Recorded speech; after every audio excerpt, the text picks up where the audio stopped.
देखो, next chapter हमें देखना है electromagnetic induction. Electromagnetic induction short form में हम इसे क्या कह रहे हैं, ईएमआई कह रहे हैं। और मेरा पर्सनल ओपिनियन है कि ये जो चैप्टर है या फिर ये जो इन्वेंशन है one of the greatest invention है, क्योंकि अल्टरनेटिंग करंट की डिस्कवरी क्या हुई है, यही से हुई है। और आज के टाइम में तुम इस चीज को समझ सकते हो कि एसी के बिना, एसी मतलब अल्टरनेटिंग करंट के बिना तुम अपनी लाइफ इमेजिन करने की कोशिश करो। ऐसा नहीं है कि करंट पहले डिस्कवर नहीं था, करंट पहले था पर वो डायरेक्ट करंट था, और डायरेक्ट करंट के साथ बहुत सारा समस्याएं थी। और हो सकता है शायद अगर एसी नहीं होता तो डायरेक्ट करंट के साथ अभी तक हम सर्वाइव नहीं कर रहे होते। रीजन बहुत सारे हैं, उनको अप या डाउन नहीं कर सकते। एक बार बैटरी डिस्चार्ज हो गया तो केमिकल से बना था, उसको रिमूव करना ही पड़ता। अभी हम चार्ज कर पा रहे हैं, लेकिन चार्ज भी किसकी वजह से कर पा रहे हैं, एसी से कर रहे हैं। और बैटरी जितना ज्यादा हम यूज करते हैं बहुत ज्यादा कॉस्टली होता, उसकी एक लिमिटेड लाइफ होती और बहुत ज्यादा पॉल्यूशन होते। तो मेरा पर्सनल ओपिनियन है कि ये one of the best discovery है जो हम क्या कर रहे देख रहे हैं। उसके बिना तुम कुछ भी इमेजिन नहीं कर सकते आज के टाइम पे। एसी है, सोचो अगर ब्लैकआउट हो जाए 2-4 दिन के लिए तो तुम खुद सोचो, नेट वेट जो भी है सब चलना धीरे धीरे क्या हो जाएगा, बंद हो जाएगा। तो ये हो, और ये रिजल्ट है ऑफ क्यूरियोसिटी। फैराडे क्या थे, काफी क्यूरियस थे, जिसकी वजह से ये क्या हुआ, डिस्कवरी हुई। कैसी क्यूरियोसिटी, उन्होंने यहां तक क्या कर लिया था, ऑलरेडी ये जाना था और यहां तक लोगों को पता था कि जहां जहां पे करंट फ्लो होता है वहां पे क्या होता है, मैग्नेटिक फील्ड जनरेट होता है। तो करंट फ्लो की वजह से मैग्नेटिक फील्ड जनरेट हो रहा है, ये पता था। उन्होंने सोचा क्या इसका उल्टा पॉसिबल है। उल्टा पॉसिबल है कहने का मतलब है अगर कहीं पे मैग्नेटिक फील्ड है तो क्या हम उससे करंट जनरेट कर सकते हैं क्या। ये क्यूरियोसिटी थी, जिसके बाद उन्होंने क्या किया, डिस्कवरी करना शुरू किया।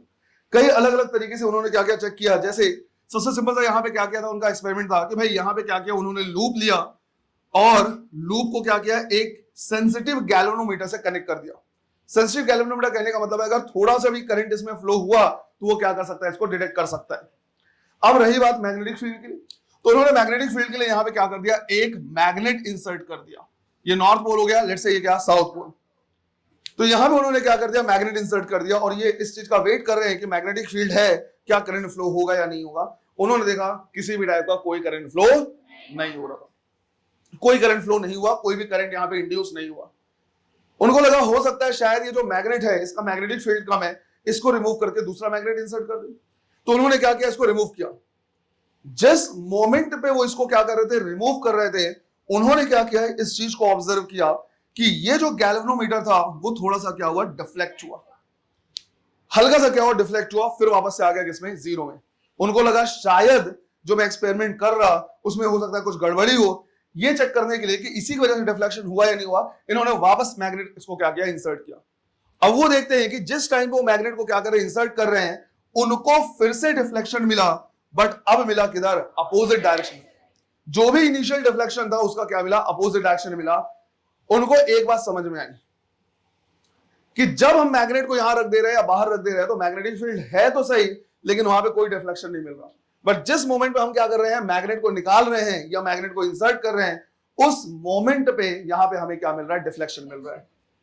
तो पहली चीज रियलाइज हुई कि हो सकता है मैग्नेटिक फील्ड नहीं बल्कि हमें क्या चाहिए, चेंजिंग मैग्नेटिक फील्ड।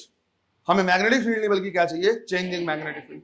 तो मैग्नेटिक फील्ड अगर क्या होगा, चेंज होगा, तो उससे क्या हो सकता है, ईएमएफ इंड्यूस होगा। अब ये भी उनको क्लियर था कि कहां कहां पे कितना मैग्नेटिक फील्ड है उससे कोई फर्क नहीं पड़ता, हमारे गिवन एरिया में कितना मैग्नेटिक फील्ड है वही मैटर करता है। और किसी गिवन एरिया में जो फील्ड होता है that is known as flux. एक गिवन एरिया में जो इलेक्ट्रिक फील्ड होगा that is known as electric flux. एक गिवन एरिया में जो मैग्नेटिक फील्ड होगा that is known as magnetic flux. तो उनको ये पता था कि यार मैग्नेटिक फील्ड में जरूर यहाँ पे क्या कर रहा हूँ, चेक कर रहा हूँ कि मैग्नेटिक फील्ड के चेंज होने से यहाँ पे क्या हो रहा है, डिफ्लेक्शन हो रहा है, लेकिन कहीं और पे मैग्नेटिक फील्ड उससे क्या फर्क पड़ना है, गिवन एरिया में होना चाहिए। तो उनके दिमाग में तुरंत स्ट्राइक किया कि चेक करते हैं कि मैग्नेटिक फील्ड का रोल है या मैग्नेटिक फ्लक्स का रोल है। अब अगर फ्लक्स का रोल है तो उन्हें 3 फैक्टर्स क्या करने पड़ेंगे, चेक करने पड़ेंगे, एक मैग्नेटिक फील्ड, एक एरिया और एक दोनों के बीच का एंगल। क्योंकि फ्लक्स लिखेंगे क्या, बी ए कॉस थीटा। ये ऑलरेडी उन्होंने चेक कर लिया कि जब हम क्या कर रहे हैं, मैग्नेट को निकाल रहे हैं या इंसर्ट कर रहे हैं तो उस टाइम पे क्या हो रहा है, मैग्नेटिक फील्ड चेंज हो रहा, जिसकी वजह से यहां पे डिफ्लेक्शन हार। अगला क्या चेक करना था, एरिया। एरिया चेक करने के लिए भी बिल्कुल सिंपल सा सेटअप है कि अगर मान लो हमने क्या किया, एक इस तरह का वायर लिया है ऐसे, और इसको हमने गैल्वेनोमीटर से क्या कर दिया, जोड़ दिया। अगर हम इसको खींचेंगे तो यही जो एरिया होगा वो क्या हो जाएगा, कम हो जाएगा। एक वायर को ऐसे घुमाया हुआ है, अगर हम इनको ऐसे खींच दे तो एरिया क्या हो जाएगा, कम हो जाएगा। तो इसके बीच में उन्होंने क्या किया, एक मैग्नेट रख दिया, मैग्नेट को कहीं मूव नहीं कराया और सिर्फ एरिया क्या किया, चेंज करके देखा। उन्होंने ये पाया कि एरिया को भी चेंज करने से इसमें डिफ्लेक्शन मिल रहा है। मतलब फ्लक्स का एक और क्या हो गया स्टेप, वो हो गया है, कंफर्म हो गया है कि चाहे बी चेक करो, चेंज करो, चाहे ए चेंज करो, बच गया क्या, इनके बीच का एंगल। और ये वन ऑफ द बेस्ट चीज, एंगल चेंज करना क्या होता है, काफी आसान होता है। तो यहां पे उन्होंने क्या किया, सीधा सीधा एक तरफ क्या ले लिया, मैग्नेट ले लिया, जिसकी वजह से मैग्नेटिक फील्ड मिला फ्रॉम नॉर्थ टू साउथ। वहां पे एक लूप ले लिया और लूप को घुमाना शुरू कर दिया। जब लूप को घुमाना शुरू कर देंगे तो एंगल क्या होता जाएगा, चेंज होता जाएगा। उन्होंने फिर ये ऑब्जर्व किया कि जब इनके बीच का एंगल चेंज हो रहा है तो भी वहां पे ईएमएफ क्या हो रहा है, इंड्यूस हो रहा है। मतलब फ्लक्स का तीसरा फैक्टर भी क्या हो गया है, यहाँ पे प्रूव हो गया कि थर्ड, अगर हम इसको भी चेंज करें तो यहाँ पे क्या होगा, ईएमएफ इंड्यूस होगा। अब अलग अलग ये बोलने के बजाय कि मैग्नेटिक फील्ड चेंज कर रहे हैं, एरिया चेंज कर रहे हैं, एंगल चेंज कर रहे हैं, हम एक साथ ये बोल सकते हैं कि अगर हम मैग्नेटिक फ्लक्स क्या करें, चेंज करें, तो यहाँ पे ईएमएफ क्या होगा, इंड्यूस होगा। और यही से आया क्या, फैराडेज लॉ ऑफ ईएमआई, जहां से हमें अपना चैप्टर क्या करना शुरू करना है। क्लियर, ये टॉपिक डालना है, Faraday's law of EMI.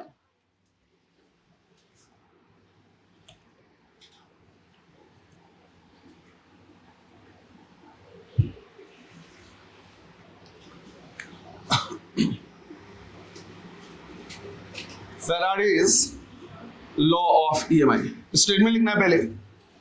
According to Faraday,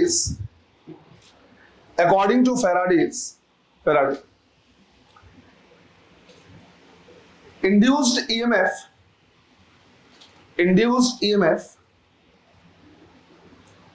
any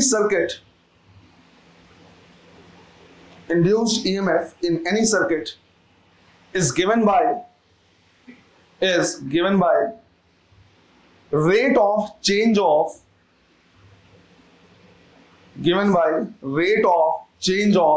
magnetic flux. Rate of change of magnetic flux.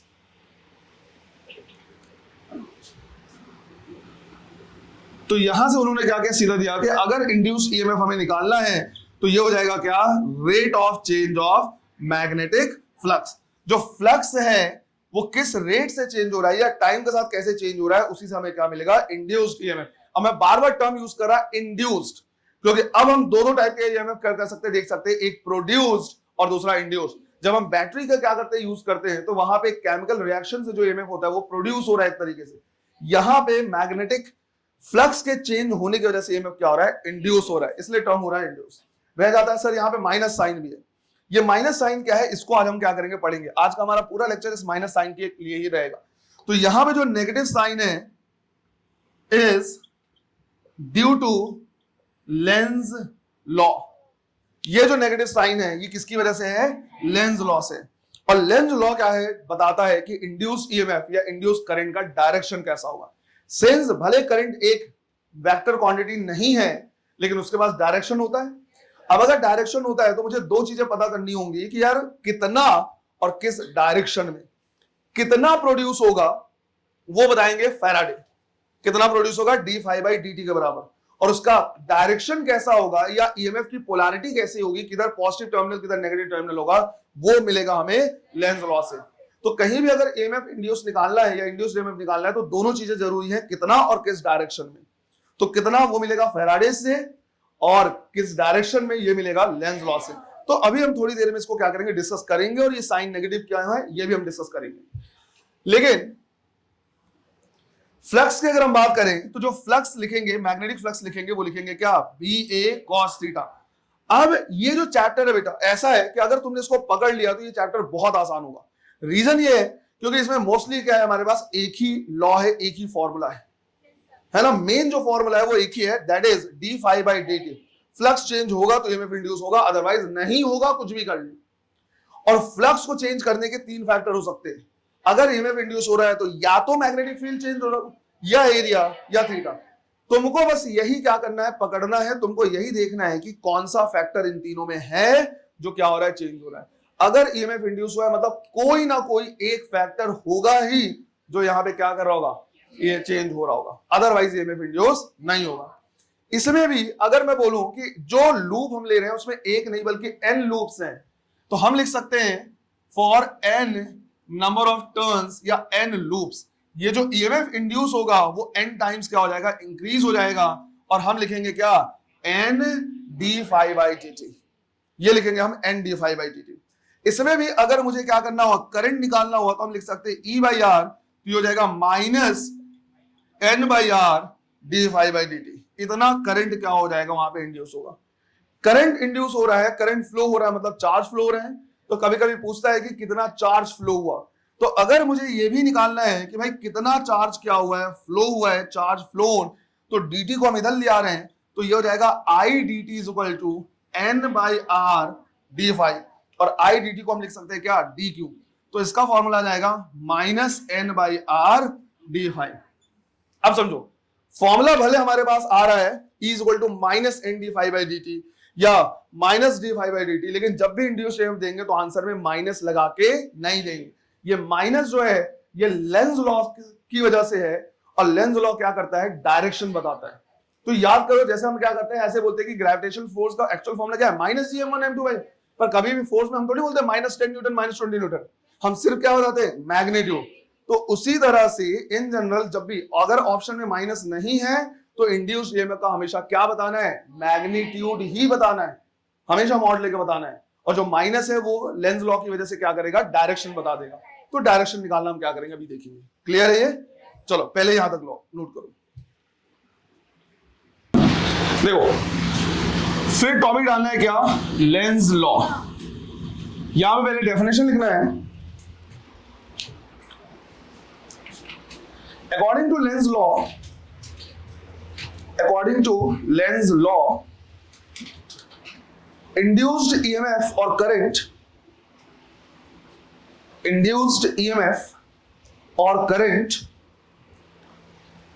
always opposes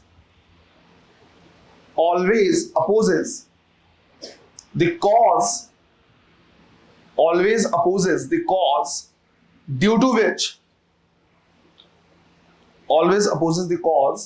which it is being induced.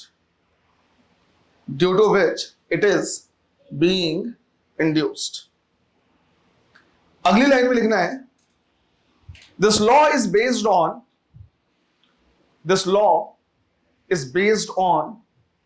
conservation of energy.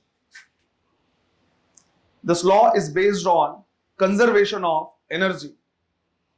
Underline करके इंपॉर्टेंट मार्क करना है, theoretical question क्या कर सकता है, पूछ सकता है। This law is based on conservation of energy. एक लाइन और लिखना है, Lenz law provides the direction of induced EMF और करंट,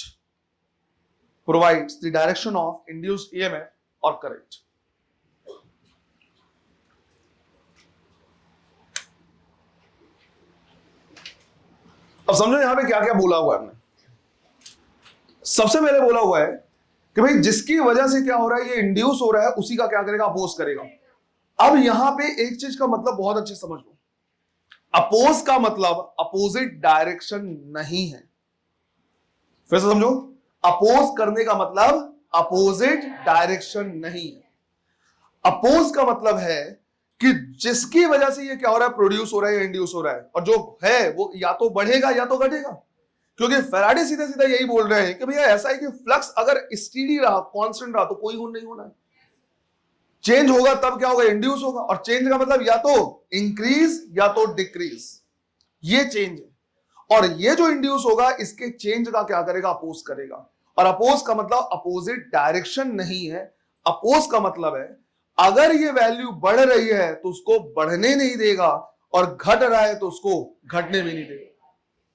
फिर से बोलो इसे, अगर कोई वैल्यू बढ़ रही है तो बढ़ने नहीं देगा, और घट रहा है तो घटने भी नहीं देगा। कैसे नहीं, अगर बढ़ रहा है तो ये खुद अपोजिट डायरेक्शन में हो जाएगा, जिसकी वजह से वो बढ़ नहीं पाएगा। और अगर घट रहा है तो वो सेम डायरेक्शन में हो जाएगा, जिसकी वजह से उसको घटने नहीं देगा। फिर से इसको समझो नॉर्मल लैंग्वेज में, यहां पे अपोजिट डायरेक्शन का कोई लेना देना नहीं है। कोई वैल्यू बढ़ा तो उसको बढ़ने भी नहीं देगा, घटेगा तो उसको घटने भी नहीं देगा, ये चाहेगा कि वो कम नहीं हो। कैसे? अगर मान लो ये बोला गया कि भाई किसी के पास पैसे क्या हो रहे हैं, बढ़ रहा है, तो उसके पैसे को बढ़ने नहीं देंगे। कैसे? उससे लूट के। अगर लूटना शुरू कर दोगे तो उसका पैसा बढ़ पाएगा क्या? नहीं। और अगर किसी का पैसा घट रहा है तो घटने भी नहीं देंगे, उसको दान करेंगे, ले तू और ले, ये और पकड़, तो घटने भी नहीं देंगे। तो कहीं से क्या कर रहा है? लूट रहा है, और कहीं पे क्या कर रहा है? दान कर रहा है। बढ़ रहा है तो उससे लूट ले रहा है ताकि वो बढ़े ना, और घट रहा है जिसके वजह से खर्च हो रहे हैं उसको दान कर रहा है, तो घटने भी नहीं देना चाह रहा। कुछ याद आ रहा है? रॉबिन हुड, इंडक्टर, और इंडक्टर पढ़ेंगे इंडक्शन में, तो ये सेम काम यहां पे वैसे ही। समझ में आ रहा है? देखते हैं अब इससे डायरेक्शन कैसे निकालेंगे, किससे डायरेक्शन कैसे पता चलेगा। यहां जो हम लेंस लॉ क्या कर रहे हैं, पढ़ रहे हैं, ध्यान रखना ये बहुत इंपॉर्टेंट है। कई क्वेश्चंस आए हुए हैं, कई बार इसके क्या है क्वेश्चंस है। यहां पे डायरेक्शन हम क्या कर रहे हैं, 4 अलग अलग केस ले रहे हैं। 3 केस अभी देखेंगे, चौथा केस मोशनल ईएमएफ के बाद देखेंगे। चौथा केस सबसे बेस्ट होने वाला है, सबसे अच्छे क्वेश्चन वही बनने वाले हैं। तो यहां पे हम क्या करने वाले हैं, केसेस देखने वाले हैं। जैसे केस 1, मान लो मैंने बोला कि भाई यहां पे मेरे पास क्या है, एक इस तरह का लूप है, मेरे पास इस तरह का लूप है ना। लूप को मैंने क्या किया, ऐसे ड्रॉ किया, और इसके पास में हमने क्या किया है, एक मैग्नेट रखा है। जब तक इस मैग्नेट को मैं मूव नहीं कराऊंगा तब तक इसका मैग्नेटिक फ्लक्स चेंज नहीं होगा, कोई ईएमएफ इंड्यूस नहीं होगा। लेकिन अगर मैं मूव कराऊंगा तो मैग्नेटिक फ्लक्स चेंज होगा, और जो फ्लक्स चेंज होगा उससे यहां पे ईएमएफ इंड्यूस होगा, और वो इसके मूवमेंट का क्या करेगा, अपोज करेगा। क्योंकि जिस कॉज से ये क्या हो रहा है, इंड्यूस हो रहा है, उसी का क्या करेगा, अपोज करेगा। तो लेट्स अज्यूम मैंने बोला कि मैं इसको क्या कर रहा, पास ला रहा, तो मैं क्या कर रहा, नॉर्थ पोल को पास लेके आ रहा, तो ये नॉर्थ पोल को पास नहीं आने देगा। कैसे पास नहीं आने देगा? खुद ये जो है इधर क्या कर लेगा, नॉर्थ पोल जनरेट करेगा इस तरफ पे। जैसे मान लो ये है क्या हमारे पास लो, इधर से अगर नॉर्थ पोल पास लाऊंगा तो ये खुद क्या कर लेगा, इस तरफ पे नॉर्थ पोल जनरेट करेगा। जब नॉर्थ पोल जनरेट करेगा तो ये नॉर्थ पोल इसको क्या करेगा, रिपेल करेगा। तो अगर रिपेल करेगा तो मुझे अगेंस्ट द रिपल्शन क्या करना पड़ेगा, वर्क करना पड़ेगा, और जो मैं वर्क करूंगा वही कन्वर्ट होगा इलेक्ट्रिकल एनर्जी में। That is why Lenz law किस पे बेस्ड है, कंजर्वेशन ऑफ एनर्जी। हम जो वर्क कर रहे हैं, हम जो मैकेनिकल एनर्जी का यूज कर रहे हैं, वो कन्वर्ट हो रहा है किसमें, इलेक्ट्रिकल एनर्जी में। तो अगेंस्ट द रिपल्शन मुझे वर्क करना पड़ेगा। इस एन में मैंने यहां पे एरो क्यों लगाया हुआ है, इस एरो से हमें पता चलेगा डायरेक्शन ऑफ करंट। इससे हमें आसानी हो जाती है डायरेक्शन ऑफ करंट को पता करने में। ऐसे तो ये ऐसे लगाया तो इस तरह से, और करंट कैसा फ्लो होगा, एंटी क्लॉकवाइज। तो लेंस लॉ से मुझे समझ में आ गया क्या, करंट का डायरेक्शन। बिल्कुल इसी तरह से अगर मैं ये बोलूं कि इसी नॉर्थ पोल को मैं क्या करूं, दूर लेके जाऊं, तो अगर मैं इस नॉर्थ पोल को क्या करूंगा, दूर लेके जाऊंगा, तो दूर जाने की वजह से मैग्नेटिक फ्लक्स भी बदलेगा, फिर से इंडक्शन होगा। ये उसको दूर नहीं जाने देगा।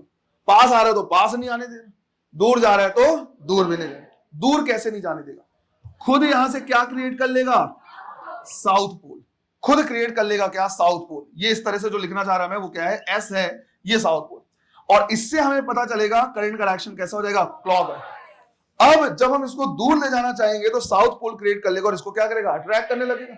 अब वो अट्रैक्ट कर रहा है पर मुझे उसको दूर लाना है, तो मुझे क्या करना पड़ेगा, वर्क करना पड़ेगा। जो मैं वर्क करूंगा वो कन्वर्ट होगा किसमें, इलेक्ट्रिकल एनर्जी में। वो कन्वर्ट हो जाएगा इलेक्ट्रिकल एनर्जी, और उससे मुझे डायरेक्शन पता चल जाएगा। राइट? यहां भी इस चीज का भी ध्यान रखना है कि अगर जैसे मान लो ये लूप है और एक तरफ से मुझे नॉर्थ पोल दिख रहा है, नॉर्थ पोल दिख रहा है मतलब करंट एंटी क्लॉकवाइज। तो अगर एक तरफ से एंटी क्लॉकवाइज दिख रहा है तो दूसरे साइड से देखो तो कैसा दिखेगा, क्लॉकवाइज। तो क्लॉकवाइज है तो दूसरी तरफ क्या होगा, साउथ पोल। तो यहां भी दोनों पोल क्या करते हैं, एग्जिस्ट करते हैं, डाइपोल की फॉर्म में एग्जिस्ट करता है, मोनोपोल नहीं होता। एक तरफ नॉर्थ है तो उसके दूसरी तरफ क्या बना होगा, साउथ। क्लियर है ये? इसी तरह से सिंपल सा केस यही हो गया। इसी को वापस हम एक बार देख ले रहे हैं कि मान लो मैंने बोला कि अगर मेरे पास मैग्नेट ऐसे रखा हुआ, मैं इसको पास ला रहा, यहां पे करंट कैसे फ्लो होगा, क्लॉकवाइज।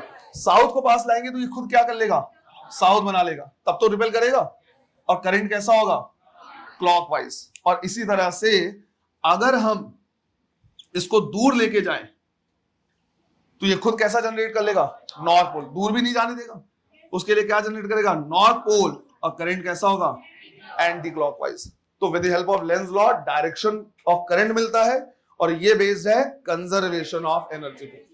क्लियर है ये? चलो पहला केस डायरेक्शन निकालने का इस तरह से नोट करो इसे।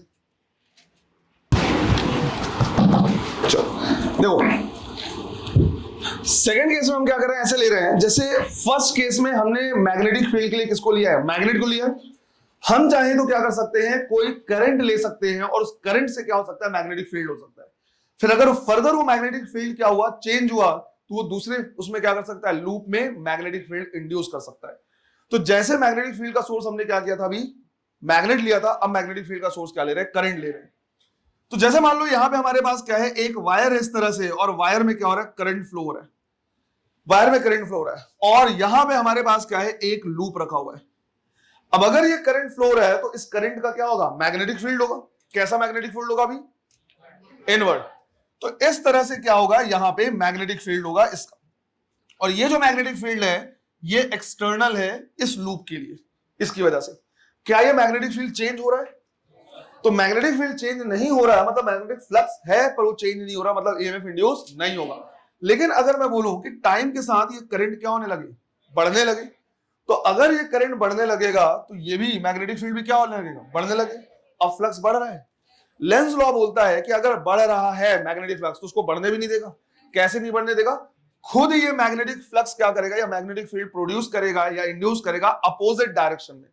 तो जो इंड्यूस्ड मैग्नेटिक फील्ड होगा वो कैसा होगा, डॉट। क्रॉस में बढ़ रहा है तो खुद क्या कर लेगा, डॉट में जनरेट करेगा ताकि उसको बढ़ने ही ना दे।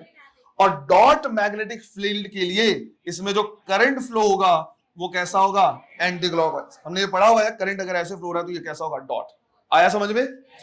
इसी तरह से अगर मान लो मैं इस तरह से बोलता इसमें कि जो करंट है वो कम हो रहा है, यहां पे हमने क्या कर लिया, वही फील्ड ले लिया है, तो इसकी वजह से जो मैग्नेटिक फील्ड इसमें होगा वो कैसा होगा, क्रॉस होगा। ये हमारे लिए मैग्नेटिक फील्ड कौन सा है, एक्सटर्नल। सिंस करंट कम हो रहा है तो ये भी कम हो रहा है। अब कम हो रहा है तो ये क्या करेगा, मैग्नेटिक फील्ड इंड्यूस करेगा, और कम हो रहा है तो कम भी नहीं होने देगा। कैसे कम नहीं होने देगा, खुद भी सेम डायरेक्शन में मैग्नेटिक फील्ड क्या करेगा, इंड्यूस करेगा। सेम डायरेक्शन में करेगा तो कम नहीं होने देगा, और उसके लिए जो करंट होगा वो कैसा होगा, क्लॉकवाइज। आया समझ में? मान लो मैंने एग्जांपल दिया कि इधर पे हमारे पास एक वायर है जिसमें जो करंट है वो क्या हो रहा है, कम हो रहा है। यहां पे हमारे पास क्या है, एक लूप है, हमें बताना है कि इसमें जो इंड्यूस करंट होगा उसका डायरेक्शन कैसा होगा। इसी तरह से मैंने बोला कि यहां पे हमारे पास क्या है, एक वायर है, वायर में करंट क्या हो रहा है, नीचे के साइड फ्लो हो रहा है, और ये करंट धीरे धीरे क्या हो रहा है, बढ़ रहा है। यहां पे हमारे पास क्या है, एक लूप है, हमें जानना है कि इसमें करंट कैसा इंड्यूस होगा। क्लियर है? इन दोनों को नोट करो और इनको सॉल्व करो। चेक करो, देखो जैसे इसकी वजह से जिस क्षेत्र में, जिस एरिया में ये रखा हुआ है, क्या बोलते हैं, लूप रखा हुआ है, मैग्नेटिक फील्ड देखे तो कैसा होगा, आउटवर्ड, डॉट है ना। तो जो एक्सटर्नल मैग्नेटिक फील्ड यहां पे है वो कैसा है, आउटवर्ड। और करंट के कम होने से ये क्या होगा, कम होगा। अब अगर कम हो रहा है तो ये उसको कम भी नहीं होने देगा, खुद भी जो मैग्नेटिक फील्ड इंड्यूस करेगा वो कैसा करेगा, डॉट में करेगा। और डॉट के लिए जो करंट फ्लो होना चाहिए वो कैसा होना चाहिए, एंटी क्लॉकवाइज। इसमें अगर चेक करें तो इसकी वजह से भी मैग्नेटिक फील्ड कैसा है, डॉट है। इसकी वजह से भी जो मैग्नेटिक फील्ड यहां पे मिल रहा है हमें एक्सटर्नल, वो क्या है, डॉट है। अब करंट बढ़ रहा है तो एक्सटर्नल मैग्नेटिक फील्ड भी क्या होगा, बढ़ेगा। अब बढ़ रहा है तो उसको बढ़ने नहीं देगा, खुद कैसा इंड्यूस होगा, क्रॉस। तो ये क्रॉस हो जाएगा, और क्रॉस के लिए करंट कैसा फ्लो होगा, क्लॉकवाइज।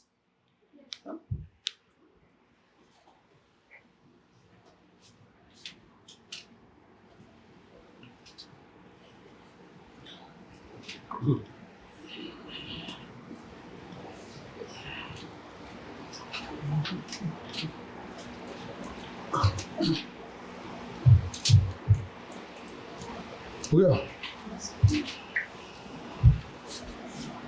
सही से बताना तुम लोग हो जाने के बाद भी कॉपी में क्या करते थे तुम।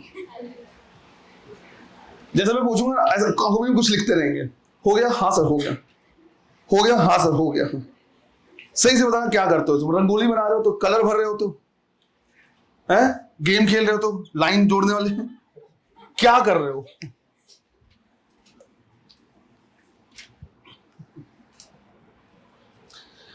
फिर हमारे पास क्या है, थर्ड केस है। जो थर्ड केस है वो सिमिलर है क्या, बिल्कुल सेकंड केस के। जैसे मान लो हमने क्या किया, इस तरह से लिया कि भाई हमारे पास क्या है, एक इस तरह का वायर है जिसमें करंट ऐसे फ्लो हो रहा है, लेकिन करंट क्या है, कांस्टेंट। अब करंट कांस्टेंट बोल दिया, लेकिन फिर बोला है कि हमारे पास जो यहाँ पे क्या है, क्या बोलते हैं, लूप है, वो क्या कर रहा है, इस वायर से दूर जा रहा है, चाहे वेलोसिटी से जाए चाहे कैसे भी जाए, पर वायर से दूर जा रहा है। अब बोला है जब तक ये मूव नहीं करता, तो सिंस करंट कांस्टेंट है, यहां पे मैग्नेटिक फील्ड होता, बट क्या होता है, कांस्टेंट होता, चेंज नहीं, तो कोई इंडक्शन नहीं। लेकिन जैसे ही दूर जाने लगेगा, जो फील्ड होगा वो क्या होने लगे, कम होने लगे। सबसे पहले मुझे देखना है कि इसकी वजह से जो फील्ड होगा वो होगा कैसा, क्रॉस। इसकी वजह से अगर मैग्नेटिक फील्ड देखें तो कैसा है, क्रॉस है। तो हम कह रहे हैं कि भाई एक्सटर्नल मैग्नेटिक फील्ड जो है वो कैसा है, क्रॉस। जब ये दूर जाएगा तो दूर जाने की वजह से मैग्नेटिक फील्ड क्या होगा, कम होगा। सीधा सा फॉर्मूला है mu not I by 2 pi D. Distance बढ़ेगा तो मैग्नेटिक फील्ड क्या होगा, घटेगा। कम है तो कम नहीं होने देगा। कैसे कम नहीं होने देगा, खुद भी कैसा प्रोड्यूस करेगा, क्रॉस। और क्रॉस के लिए जो करंट होगा वो कैसा होगा, क्लॉकवाइज। क्लियर है। वैसे ही क्वेश्चन क्या कर लेगा, पूछ लेगा ऐसे, है ना। तो ऐसा भी क्वेश्चन क्या है, कई बार पूछा हुआ है। जैसे मान लो इस तरह से बोला कि इसमें नीचे की तरफ क्या हो रहा है, करंट फ्लो हो रहा है, लेकिन करंट क्या है, कांस्टेंट है, और एक लूप है हमारे पास जो क्या आ रहा है, पास आ रहा है। अब अगर हमें निकालना है, कैसे निकालेंगे बताओ। इसमें पहले मैग्नेटिक फील्ड कैसा है, डॉट। तो हम कहेंगे कि इसमें जो मैग्नेटिक फील्ड है, एक्सटर्नल मैग्नेटिक फील्ड है, वो क्या है, डॉट। अगर ये लूप पास आएगा तो ये एक्सटर्नल मैग्नेटिक फील्ड बढ़ेगा, तो इसको बढ़ने नहीं देगा। कैसे नहीं बढ़ने देगा, खुद कैसा प्रोड्यूस होगा, क्रॉस, है ना। तो जो इंड्यूस होगा क्रॉस, और करंट जो हो जाएगा वो कैसा, ऐसे करके पूछ लेगा। क्लियर है ये। कई क्वेश्चन इनसे आए हुए हैं, ध्यान रखना है ना। कई क्वेश्चन जो है वो इनसे आए हुए हैं।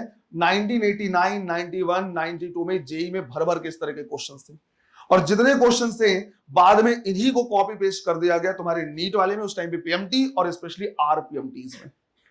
अब दिक्कत क्या था, जब उन्होंने क्या किया, क्वेश्चन कॉपी किया, तो उन्होंने सोचा कि एक काम करते हैं, क्वेश्चन को थोड़ा सा मॉडिफाई करते हैं। मॉडिफाई करने के चक्कर में उन्होंने मेन हिंट ही हटा दिया, जिससे आंसर निकाल पाते। फॉर एग्जाम्पल, जैसे मान लो क्वेश्चन ऐसे दिया हुआ है कि भाई करंट है जो क्या हो रहा है, बढ़ रहा है, और ये लूप दूर जा रहा है। अब करंट बढ़ रहा है या घट रहा है, उसी से तो मुझे पता चलेगा। मान लो लूप दूर नहीं जा रहा, मान लो लूप यहां पे रखा हुआ है, तो करंट बढ़ रहा है या घट रहा है, उसी से मुझे पता चलेगा कि यहां पे कैसे निकालेंगे। उन्होंने सोचा क्वेश्चन ऐसे ही रखते हैं, थोड़ा सा मॉडिफाई कर देते हैं, और आंसर में कोई चेंज नहीं किया हुआ है। तो इस तरह का ब्लंडर उन्होंने क्या किया है, वहां पे किया हुआ है। तो अगर तुम कोई ऐसा मॉड्यूल तुम्हें मिले जिसमें इस तरह के क्वेश्चन दिए हैं, जब तुमको लगे कि नहीं यार हमारा जो कॉन्सेप्ट है वो अप्लाई नहीं हो रहा है, फिर भी आंसर है, तो तुम बिल्कुल बेरहमी से पन्ने फाड़ के समोसे खा सकते हो, उसमें कोई दिक्कत नहीं। क्लियर है। ठीक, करो इसको। देखो इसके बाद एक और केस है, लेकिन उसको हम क्या कर रहे हैं, देख रहे हैं मोशनल ईएमएफ पढ़ने के बाद। तो नेक्स्ट हमें क्या करना है, देखना है मोशनल ईएमएफ। समझना है कि कुछ अलग नहीं है। जो फैराडेज लॉ ऑफ ईएमआई हमने क्या क्या पढ़ा है, उसी का क्या है, एक पार्ट है, उसी का क्या है, डेरिवेशन है। बस यहां पे क्या हो रहा है, मोशन हो रहा है, तो उसकी वजह से क्या हो रहा है, ईएमएफ जनरेट हो रहा है, उसी को बोल रहे हैं क्या, मोशनल ईएमएफ। एग्जांपल के तौर पे हम यहाँ पे ले रहे हैं कि मान लो हमने क्या किया है, इस तरह का एक एक्सटर्नल मैग्नेटिक फील्ड ले लिया है, क्रॉस या डॉट, कैसा भी हो सकता है। यहां पे हमने मैग्नेटिक फील्ड ले लिया, इसमें हमने क्या किया है, एक इस तरह का लूप रखा है ऐसा, जिसका ये तीनों साइड क्या है, फिक्स्ड है, जबकि चौथे साइड में हमने जो रॉड रखा है वो क्या कर सकता है, मूव कर सकता है। लेट्स से ये इधर क्या कर रहा है, मूव कर रहा है v वेलोसिटी से। इसमें अगर हम क्या करें, फर्दर और देखें, तो हम कह रहे हैं कि ये वाला जो साइड है, जो फिक्स्ड है, जो चेंज नहीं हो रहा, वो कितना है, L है, और ये वाला जो साइड है ये कितना है, x है। अब अगर ये क्या करेगा, मूव करेगा, तो मैग्नेटिक फील्ड में कोई चेंज नहीं आ रहा, पर इफेक्टिव एरिया क्या हो रहा है, चेंज हो रहा है, कम हो रहा है। तो अगर एरिया चेंज हो रहा है मतलब फ्लक्स भी क्या होगा, चेंज होगा, और फ्लक्स चेंज होगा तो ईएमएफ इंड्यूस होगा। अगर मैं इंड्यूस्ड ईएमएफ का मैग्नीट्यूड निकालना चाहूं, क्योंकि मैंने बोला कि माइनस साइन जो था वो डायरेक्शन के लिए है, और डायरेक्शन निकालना मैंने सीख लिया, डायरेक्शन तो मैं वैसे भी क्या कर सकता हूं, निकाल सकता हूं। समझ में आ रहा है। तो मैं सिर्फ यहां पे क्या कर रहा, फैराडेज लॉ का यूज कर रहा ईएमएफ का मैग्नीट्यूड निकालने में, और वो लिखूंगा मैं क्या, n d∅dt। अब हमें सिर्फ यही आइडेंटिफाई करना है कि यार फ्लक्स में कोई ना कोई वैल्यू होगी जो चेंज हो रही होगी। तो फ्लक्स को हम लिखेंगे क्या, B इंटू ए लिख सकते हैं L इंटू एक्स, तो इसको लिखा L into x multiplied by cos theta. अब ये जो एरिया है, सिंस ये सिंपल क्या है, प्लेन है, इसका एरिया वेक्टर इधर भी ले सकते हो, इधर भी ले सकते हो। मैग्नेटिक फील्ड किधर है, अंदर की तरफ, तो एरिया वेक्टर भी किधर लेंगे, अंदर की तरफ। अननेसेसरली अपोजिट डायरेक्शन हम नहीं लेते। तो यहां पे जो एंगल हो जाएगा कितना हो जाएगा, cos 0। cos 0 की वैल्यू कितनी है, 1। चेक करना है कि कौन सा फैक्टर है चेंज हो रहा है। मैग्नेटिक फील्ड में कोई चेंज नहीं आ रहा, ये वाला जो लेंथ है वो कांस्टेंट है, ये जो लेंथ है वो क्या हो रहा है, कम या ज्यादा हो रहा है, यही चेंज हो रहा है। और cos 0 की वैल्यू कितनी होगी, 1। तो NBL बाहर आ गया, कांस्टेंट था, क्या बचा, dx/dt। और rate of change of length is equal to velocity. तो यहां पे हमारे पास जो इंड्यूस्ड ईएमएफ का मैग्नीट्यूड वाला पार्ट आ रहा है वो आ रहा है NBLV के बराबर। इसको हम एज अ फॉर्मूला क्या करेंगे, यूज करेंगे। कई बार मैंने ऐसा देखा है कि जब NBLV तुम क्या करते हो, यूज करते हो, तो कुछ लोगों का सवाल आता है, सर इसको यूज ना करके Faraday's law of EMI use कर सकते क्या। तो समझना बेटा, ये आया ही यहीं से। तो चाहे तुम डायरेक्ट इसको यूज करो चाहे इसको यूज करो, दोनों का मीनिंग क्या है, सेम है। तो कहीं भी अगर क्या कर रहा है, मोशन की वजह से v वेलोसिटी से क्या कर रहा है, मूव कर रहा है, तो उससे हम क्या कर सकते हैं, निकाल सकते हैं करंट का direction, sorry current induced EMF की वैल्यू। और करंट का डायरेक्शन अगर हमें क्या करना है, निकालना है, तो हम किससे निकाल सकते हैं, लेंज लॉ से। इस पर्टिकुलर केस में डायरेक्शन निकालना बहुत इजी है। हम बोलेंगे कि इसमें एरिया क्या हो रहा है, कम हो रहा है, एरिया कम तो फ्लक्स कम, तो फ्लक्स कम हो रहा है तो उसको कम नहीं होने देगा, ये खुद भी जो इंड्यूस्ड मैग्नेटिक फील्ड होगा वो कैसा, क्रॉस प्रोड्यूस करेगा। और अगर इंड्यूस्ड मैग्नेटिक फील्ड क्या होगा, क्रॉस प्रोड्यूस करेगा, तो उसके लिए करंट जो होगा क्लॉकवाइज होगा। तो जो करंट फ्लो होगा वो कैसा होगा, क्लॉकवाइज। इस करंट के डायरेक्शन को निकालने के और भी तरीके हो सकते हैं। अगर मैं सिर्फ इस रॉड को भी क्या करूं, यहां से उठाऊं, तो मैं रॉड के लिए भी क्या कर सकता हूं, चेक कर सकता हूं। अब इस चीज को थोड़ा सा ध्यान से समझना। यहां पे तो पूरा का पूरा क्या हो रहा है, क्लोज लूप है, और लूप जब क्लोज रहेगा तभी फ्लक्स क्या हो सकता है, चेंज हो सकता है, क्योंकि एरिया चाहिए। लेकिन जब जब ऐसा होता है कि कोई रॉड जब मैग्नेटिक फील्ड को कट करता हुआ जाता है, तो भी इसमें क्या होता है, ईएमएफ इंड्यूस होता है, या मोमेंटरली करंट इसमें फ्लो होता है। एक मोमेंट के लिए क्या होता है, करंट फ्लो होता है। तो अगर मान लो कभी ऐसा है कि मैग्नेटिक फील्ड इस तरह से और ये रॉड इनको कट करता हुआ क्या करेगा, जाएगा, तो इसमें क्या होगा, ईएमएफ इंड्यूस होगा। अगर ये इसके पैरेलल ऐसे निकल जाएगा इस तरह से, तो कभी भी इसमें कोई करंट इंड्यूस नहीं होगा। समझ में आ रहा है ये। तो फोर्थ केस हमारे पास यहीं पे आ जाता है। जैसे जब तक ये रॉड एक लूप का पार्ट होगा तब तक तो करंट का डायरेक्शन निकालना क्या है, बहुत आसान। लेकिन अगर ये इंडिविजुअल हुआ तो करंट का डायरेक्शन कैसे निकालना है, वो हम क्या कर रहे हैं, सीख रहे हैं। तो लेट्स से मैंने यहां पे बोला कि हमारे पास मैग्नेटिक फील्ड इस तरह से है,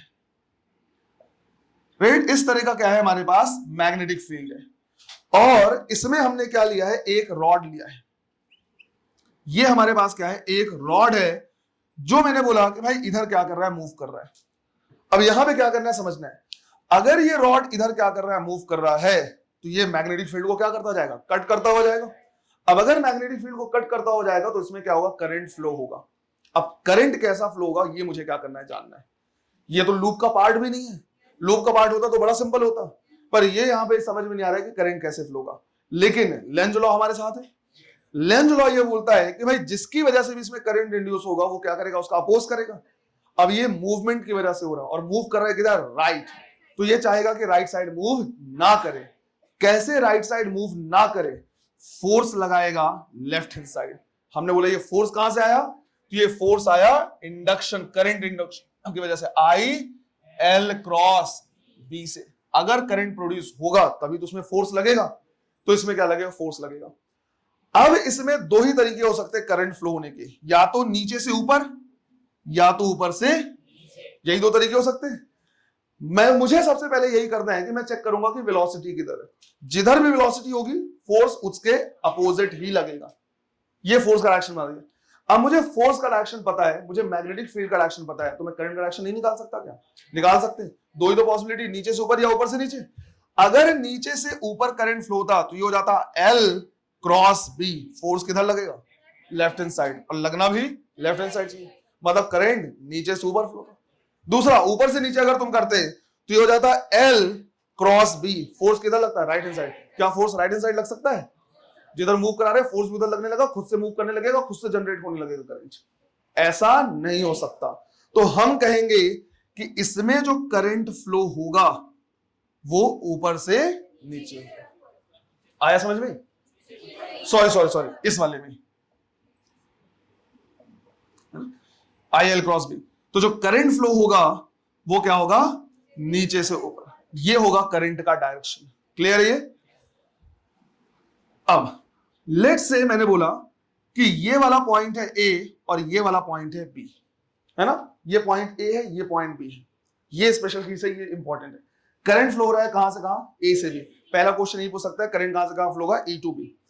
दूसरा, जो A है और B है, इनमें कौन सा पॉइंट पॉजिटिव टर्मिनल होगा, कौन सा पॉइंट नेगेटिव टर्मिनल होगा, या कौन सा हाई पोटेंशियल होगा और कौन सा लो पोटेंशियल होगा, ये पूछा हुआ है। क्या देंगे आंसर?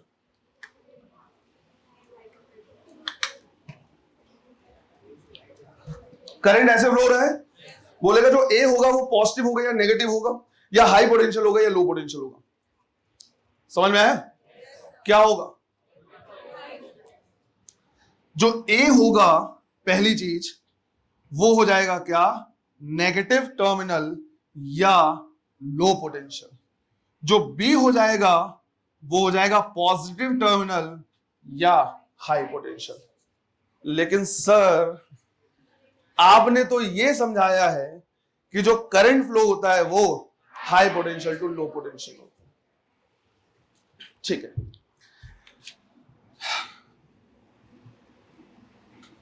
यहां पे समझो, ये रेजिस्टेंस है, ये बैटरी का क्या है, हाई पोटेंशियल, ये करंट ऐसे फ्लो होगा, करंट ऐसे फ्लो होता हुआ आएगा और बैटरी के अंदर कहां से कहां जाएगा, लो से हाई।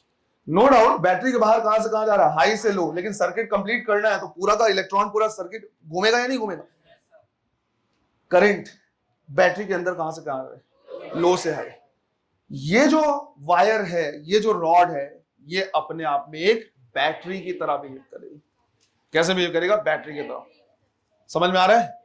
अगर मैं इसको लूप का पार्ट बना दूं और यहां पे एक रेजिस्टेंस लगा दूं तो करंट ऐसे पूरा फ्लो होगा। उस रेजिस्टेंस के लिए देखो, क्या हाई से लो फ्लो नहीं हो रहा, हो रहा है। तो इसमें क्या हो रहा है, ईएमएफ इंड्यूस हो रहा है, तो ये बिहेव कर रहा है कैसे, बैटरी की तरह। इसको अगर मैं किसी वायर से लगा दूं तो उसमें जो करंट फ्लो होगा वो हाई से लो ही हो रहा है, लेकिन इस वायर में, इस बैटरी में कहां से कहां, लो टू हाई। समझ में आया? फिर आता है सर लेकिन ये नेगेटिव और पॉजिटिव पोटेंशियल कैसे पता चला। देखो बेटा, अगर करंट ऊपर जा रहा है तो इसमें जितने भी इलेक्ट्रॉन्स होंगे वो किधर आएंगे, नीचे। अरे नीचे आ रहा होगा ना, इलेक्ट्रॉन नीचे आएंगे। अब सिंस ये सर्किट कंप्लीट तो है नहीं कि इलेक्ट्रॉन घूम के वापस यहां पे आए, तो जैसे ही आएगा तो इलेक्ट्रॉन पूरे के पूरे नीचे आके एक्यूमुलेट हो जाएंगे। तो नीचे आके एक्यूमुलेट हो जाएगा तो ये क्या हो जाएगा, नेगेटिव, और यहां पे इलेक्ट्रॉन की डेफिशिएंसी हो जाएगी तो क्या हो जाएगा, पॉजिटिव। मैंने यहां पे टर्म यूज किया था मोमेंटरली करंट क्या होगा, फ्लो होगा, हमेशा फ्लो नहीं होता है, एक मोमेंट के लिए। तो इलेक्ट्रॉन नीचे आके एक्यूमुलेट हो जाएगा नेगेटिव और ऊपर में पॉजिटिव। जहां पे नेगेटिव है वो लो पोटेंशियल और ये हाई पोटेंशियल। ये जो है ये सबके लिए नहीं। समझ में आया? ये अच्छे क्वेश्चंस हैं, ध्यान रखना इस तरह के, क्योंकि मोस्ट ऑफ द टाइम लोग यही लगाएंगे, लो टू हाई। तुम्हारा कॉन्सेप्ट बिल्कुल अच्छे तरीके से क्या होना चाहिए, क्लियर होना चाहिए। इसमें भी कुछ गड़बड़ नहीं है। यहां पे अगर मैं इसको वायर को पूरा कर दूं तो करंट क्या हो जाएगा, पूरा हाई टू लो ही फ्लो होगा और ये बैटरी की तरह बिहेव करेगा और लो टू हाई। इस बैटरी का ईएमएफ कितना होगा, BL V के बराबर। आया समझ में? मान लो मैं तुमसे बोलूं इसी तरह से कि मान लो जैसे इस तरह का, ये छोड़ो, ये तो हमने ले ही लिया ना। मान लो मैं बोलूं कि यहां पे हमारे पास मैग्नेटिक फील्ड है, कैसा, इस तरह का आउटवर्ड, ये मैग्नेटिक फील्ड है, राइट। और यहां पे हमारे पास क्या है, एक वायर है। यहां पे हमारे पास क्या है, एक वायर है जो क्या कर रहा है, ऊपर जा रहा है, ऊपर की तरफ जा रहा है। तो जब ऊपर जाएगा तो मैग्नेटिक फील्ड को कट करता हुआ जाएगा, मतलब इसमें ईएमएफ क्या होगा, इंड्यूस होगा, है ना। मान लो मैंने बोला ये पॉइंट P है, ये पॉइंट क्या है, Q है। क्वेश्चन तुमसे वही पूछा हुआ है कि कौन सा पॉइंट नेगेटिव टर्मिनल, कौन सा पॉइंट पॉजिटिव टर्मिनल, या कौन सा लो पोटेंशियल और कौन सा हाई पोटेंशियल। समझ में आया? अब कैसे निकालेंगे, अगर ये ऊपर जा रहा है तो इस पे लगने वाला फोर्स किधर होना चाहिए, नीचे, तभी तो लेंस लॉ के अकॉर्डिंग वही अपोज करेगा। तो इसमें लगना चाहिए किधर, नीचे। अब नीचे फोर्स लगने के लिए करंट कैसा होना चाहिए, या तो P2 की या तो Q2 की, दोनों चेक कर लो। अगर ये ऐसे जाता P टू Q जाता तो I L क्रॉस B करते, फोर्स किधर लगता? नीचे। आगे आंसर। और अगर Q टू P जाता तो ऊपर फोर्स लगता, ऊपर लगना नहीं चाहिए। तो हम बोलेंगे करंट का डायरेक्शन ये होगा। समझ में आया? अगर करंट ऐसे जा रहा है तो इलेक्ट्रॉन अपोजिट इधर जाएगा, यहां पे इलेक्ट्रॉन पूरे एक्यूमुलेट हो जाएंगे, तो ये क्या हो जाएगा? नेगेटिव, और ये क्या हो जाएगा? पॉजिटिव। ये क्या होगा? लो पोटेंशियल, और ये क्या होगा? High potential. लो से हाई जाएगा बैटरी के अंदर। ये गलत नहीं लिखा हुआ है, ध्यान रखना इसको, है ना? बाद में सोच मत लेना शायद मैंने गलत नोट कर लिया, इसलिए मैं बार बार ये बोल दे रहा कि ये इंपॉर्टेंट मार्क कर लेना है। तो इस तरह से जो क्या होते हैं बैटरी, जो सॉरी रॉड होते हैं, जो इसको कट करते हुए जाते हैं, वो हमेशा क्या करेंगे? करंट वहां पे इंड्यूस करेंगे और बैटरी की तरह क्या होंगे? बिहेव करेंगे। आया समझ में? चलो इसको नोट करो, एक स्टेप और आगे देखते हैं। क्या कर रहा है? मूव कर रहा है, तो ये मैग्नेटिक फील्ड को कट करेगा, तो ये बैटरी की तरह क्या करेगा? बिहेव करेगा। लेकिन ये बैटरी क्या है? एक्सटर्नल रेजिस्टेंस से भी लगा, तो करंट पूरा क्या होता रहेगा? फ्लो होता रहेगा। तो इसमें तो हालांकि हमने क्या कर लिया, एरिया के कम होने से निकाल लिया, पर तुम चाहते तो इस मेथड से भी निकाल सकते थे। जैसे ये जो बैटरी है या रॉड इधर मूव कर रहा है, तो इसमें फोर्स इधर लगना चाहिए था, और फोर्स इधर लगने के लिए करंट कैसे होता? नीचे की तरफ जाता, तभी तो आई एल क्रॉस बी करते तो फोर्स इधर लगता। जब करंट यहां जाता तो सिंस ये पूरा सर्किट कंप्लीट है, ये क्लॉकवाइज क्या होने लगता? फ्लो होने लगता। क्लियर है ये? ऐसे।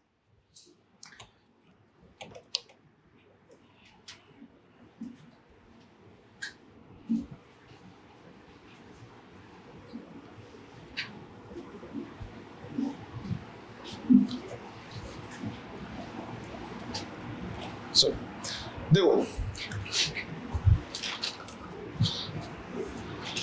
मान लो हमने क्या किया है, यहां पे एक एग्जांपल लिया हुआ है, और हमने कहा कि यहां पे एक कांस्टेंट मैग्नेटिक फील्ड है इस रीजन में,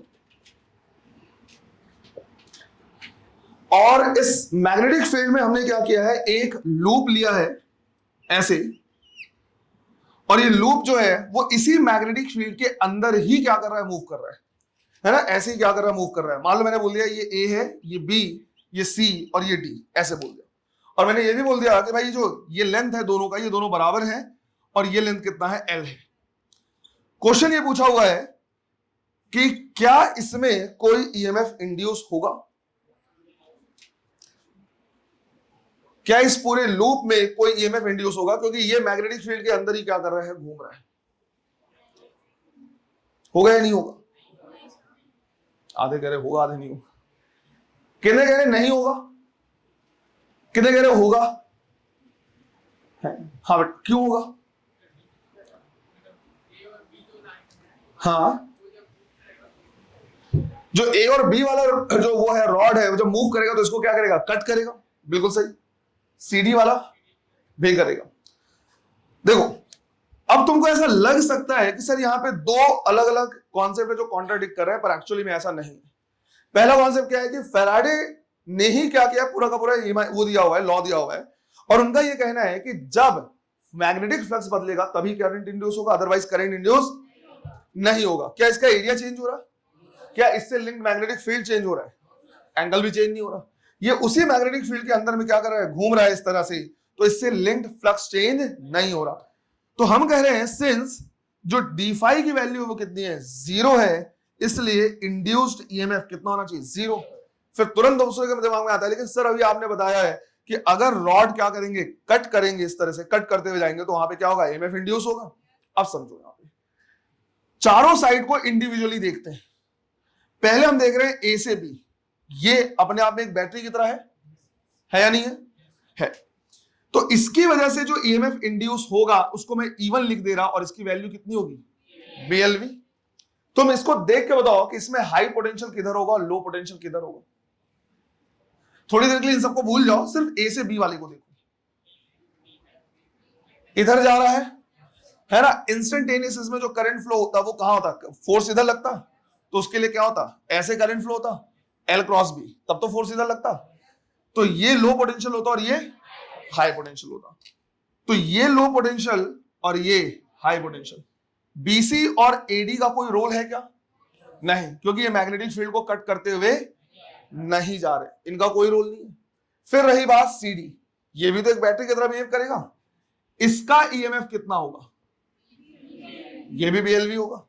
और अगर ये भी VLV होगा और ये भी इस तरह से जा रहा है, इसमें भी इंस्टेंटेनियस करंट किधर से किधर फ्लो होता है, D टू E, तो इसका ये क्या होता, लो पोटेंशियल, और ये क्या होता, हाई पोटेंशियल। अब समझो 4 रॉड लगे हैं जिसमें से 2 रॉड बैटरी की तरह बिहेव कर रहे हैं और दोनों का EMF क्या है, सेम है।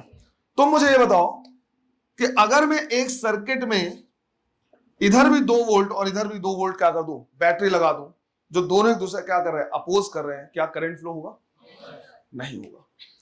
दोनों बैटरीज हैं, दोनों का EMF है, लेकिन दोनों बराबर हैं। ये चाहता है ऐसे करंट फ्लो, ये चाहता है ऐसे करंट फ्लो, क्या कोई भी करंट फ्लो होगा, नहीं। तो यहां भी हम क्या करेंगे, वही बोलेंगे। सिंस दोनों क्या कर रहे हैं, एक दूसरे के अपोजिट है, इसका हाई पोटेंशियल लो पोटेंशियल, ये चाहता है ऐसे करंट फ्लो और ये चाहता है इस तरह से करंट फ्लो, ये सेम तो ही है और दोनों की वैल्यू क्या है, बराबर है।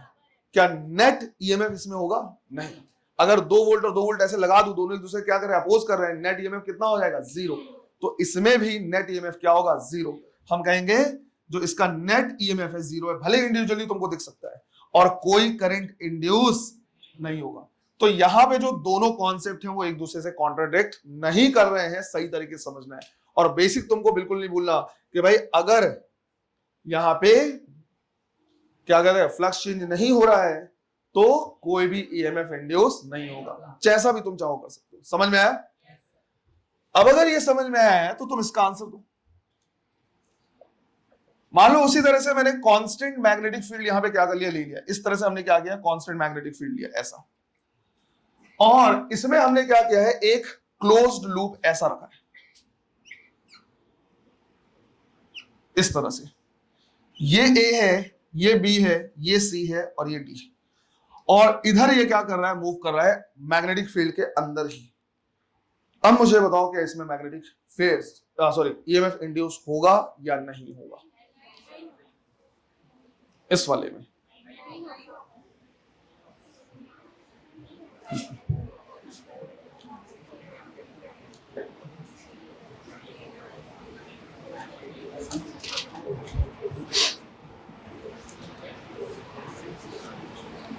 इसका लेंथ L1 ले लिया, इसका लेंथ अलग है या नहीं है,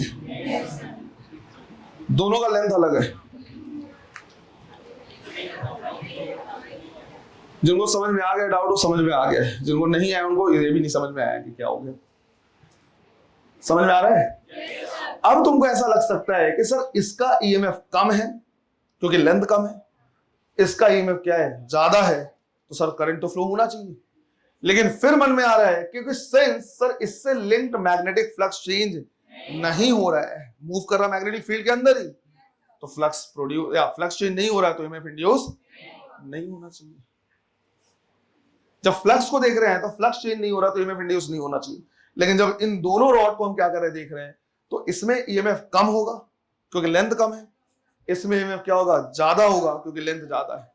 तो इधर से 2 वोल्ट की बैटरी, इधर से 5 वोल्ट की बैटरी, ऐसा लग रहा है, तो करंट तो इंड्यूस होना चाहिए। कहां पे कॉन्ट्राडिक्ट हो रहा है, कहां पे गलत समझ रहे हैं, इसको इग्नोर कर दे रहे हैं। इससे पहले वाले में ये रॉड पैरेलल था, BC का कोई रोल नहीं था, लेकिन अब ये वाला जो रॉड है वो कट करता हुआ जाएगा, और जब मैं इसको इंडिविजुअली B से C वाले पार्ट को क्या करूं, मैं देखूं ये B है और ये C है, तो यहां से मैं परपेंडिकुलर ड्रॉ कर सकता हूं। मैं बोल सकता हूं इसका ये वाला जो लेंथ है वो क्या करेगा, मैग्नेटिक फील्ड को कट करेगा, इफेक्टिव लेंथ यही होगा। आया समझ में? तो यहां से अगर मैं परपेंडिकुलर ड्रॉ कर दूं तो इसके साथ साथ इतना इफेक्टिव लेंथ मुझे क्या करना होगा, और जोड़ना होगा। समझ में आया? ये तो क्या करेगा, प्रोड्यूस करेगा ही करेगा। इसका ये वाला पार्ट जो यहां पे रहेगा, इसको मैं 2 पार्ट में ऐसे कर सकता हूं ना, इस लेंथ को 2 पार्ट में, एक इधर दूसरा इधर, दूसरा पार्ट एग्जैक्टली इसके बराबर है। तो BA और BC मिलके उतना ही EMF जनरेट करेंगे जितना अकेले कौन करेगा, CD। तो अब ऐसा हो गया कि ये 2 वोल्ट की बैटरी, ये 3 वोल्ट की बैटरी और ये 5 वोल्ट की बैटरी, 2 और 3 में मिलकर 5, और ये भी क्या कर रहा है, अपोज कर रहा है, और इसमें कोई भी करंट प्रोड्यूस नहीं हो रहा। मैं इससे ये भी कह सकता हूं, मैं उल्टा इसको वो कर सकता हूं कि सिंस इसमें कोई करंट इंड्यूस नहीं हो रहा, इस BC वाले पार्ट की वजह से EMF उतना ही इंड्यूस होना चाहिए जितना इसको और इसको ऐड करके CD के बराबर हो जाए। समझ में आया? तो हम यहां पे लिख सकते हैं कि EMF due to AB plus EMF due to BC should be equal to EMF due to CD और अपोजिट डायरेक्शन में। और तुम चेक भी कर सकते हो कि कहां पे लो पोटेंशियल, कहां पे हाई पोटेंशियल। यहां पे लो पोटेंशियल, यहां पे हाई पोटेंशियल। फिर इस पार्ट के लिए ये लो पोटेंशियल, ये हाई पोटेंशियल। तो जैसे मान लो एग्जांपल, ये 0 है, ये 2 है, तो 0 से 2 वोल्ट हो गया, और ये 2 है और ये 5 है, तो इसके लिए 3 वोल्ट हो गया। टोटल कितना? 5 वोल्ट। और इसके लिए भी कितना होगा? 5 वोल्ट होगा। समझ में आया? इस चीज का ध्यान रखना है। चाहे तुम कैसे भी वो करो, चेक करो, इंडिविजुअल रॉड के हिसाब से चेक करो, चाहे पूरे फ्लक्स के। मेरा रिकमेंडेशन ये है, पूरे फ्लक्स को क्या करो, चेक करो। अगर क्लोज लूप है तो, क्लोज लूप है तो बहुत ज्यादा प्रॉब्लम वाली बात नहीं है। सिंपल चेक करो क्या फ्लक्स चेंज हो रहा है या नहीं हो रहा है। अगर चेंज हुआ तो इंड्यूस होगा, अदरवाइज इंड्यूस नहीं होगा। अब मान लो मैं तुमसे बोलता कि यही लूप क्या कर रहा है, इसके बाहर निकल रहा है, क्या इंड्यूस होगा या नहीं होगा? होगा। क्यों होगा? इससे लिंक्ड फ्लक्स क्या होगा? चेंज होने लगेगा। समझ में आया? और क्यों चेंज होने लगेगा? क्योंकि ये वाला रॉड अगर बाहर निकल गया तो क्या ये अब कट करेगा कुछ भी? ये कट करना बंद कर देगा, तो अकेला ये डोमिनेट हो गया, ये करंट फ्लो कराएगा। समझ में आया? और अगर ये इंटर कर रहा होता तो ये वाला रॉड बाहर होता, तो इसकी वजह से कोई ईएमएफ इंड्यूस नहीं होता, सिर्फ और सिर्फ इसकी वजह से होता, ये करंट फ्लो कराता। तो इंटर करते समय और बाहर निकलते समय करंट का डायरेक्शन अपोजिट होगा या नहीं होगा? होगा। तुम इसको फैराडे से भी समझ सकते हो, और हमेशा फैराडे से ही सॉल्व किया करो यार। जब इंटर कर रहा है तो फ्लक्स बढ़ रहा है, तो बढ़ने नहीं देगा। कैसे नहीं बढ़ने देगा? अपोजिट डायरेक्शन में। और जब बाहर निकल रहा है तो फ्लक्स कम हो रहा है, कम नहीं होने देगा, सेम डायरेक्शन में फ्लो। तो इंटर करते समय और बाहर निकलते समय डायरेक्शन अलग अलग होंगे। जब जब क्लोज लूप रहेगा तब तक तुमको एक क्लोज लूप में फ्लक्स कैसा चेंज हो रहा है उसके हिसाब से चेक करना है। ये तो मैंने तुमको पर्सपेक्टिव समझा दिया कि तुम इंडिविजुअल रॉड को भी क्या कर सकते हो, देख सकते हो, बैटरी की तरह कैसे बिहेव करेगा, कहां पे कितना करंट प्रोड्यूस होना चाहिए, ये सारी चीजें। समझ में आया? इस चीज का बिल्कुल ध्यान रखना बेटा। बी से सी वाले में ईएमएफ जो इंड्यूस होगा, अगर तुमको यहां पे लिखना पड़ जाए, क्योंकि यही है, बाकी सबको तो लिख ही सकते हो। जैसा अगर मैं इसी में पूछ लूं कि कितना कितना, तो EMF due to AB is equal to क्या लिखोगे? B लेंथ कितना है? L1B। EMF due to CD अगर लिखा जाए तो B L2B। लेकिन अगर ड्यू टू BC पूछेगा तो इफेक्टिव लेंथ हम ये वाला लेंगे। समझ में आया? ये इफेक्टिव लेंथ लेंगे, और ये इफेक्टिव लेंथ कितना हो जाएगा? Right, L2 minus L1। समझ में आ रहा है? इसका जो ये वाला लेंथ हो जाएगा, ये टोटल है L2 minus L1, L2 minus L1। तो लिखेंगे B L2 minus L1 into B। ऐसे ये जो एग्जांपल है, ये बहुत बढ़िया एग्जांपल, ध्यान रखना, समझना है इस चीज को कि कैसे ये पूरा का पूरा क्या कर रहा है, एक बैटरी की तरह बिहेव कर रहा है, और इसको बैटरी की ही तरह क्या करना है, ट्रीट करना है। आगे जाके हम क्या करेंगे, चेक करेंगे कि इस वायर, ये जो वायर है इतना ईएमएफ इंड्यूस कर रहा है, अब इस वायर का खुद का रेसिस्टेंस भी तो होगा, वो कंसीडर करेंगे इंटरनल रेसिस्टेंस की तरह। उसको हम कंसीडर कैसे कर लेंगे? Internal resistance. और वैसे क्या करेंगे, सॉल्व करेंगे। समझ में आ रहा है? इन सारी चीजों को जाके एक बार क्या करना है, रिवाइज करना है। कल इन्हीं पे हम न्यूमेरिकल्स करेंगे। दो चीजें सीखी हमने, एक डायरेक्शन निकालना और दूसरा वैल्यू निकालना है। इन्हीं पे हम क्या करेंगे, कल न्यूमेरिकल्स करेंगे, क्वेश्चंस करेंगे। पर जितने न्यूमेरिकल्स इंपॉर्टेंट नहीं, उससे ज्यादा जो इंपॉर्टेंट है वो इस तरह के थ्योरेटिकल क्वेश्चंस है, ये ध्यान रखना। क्लियर? चलो, थैंक यू।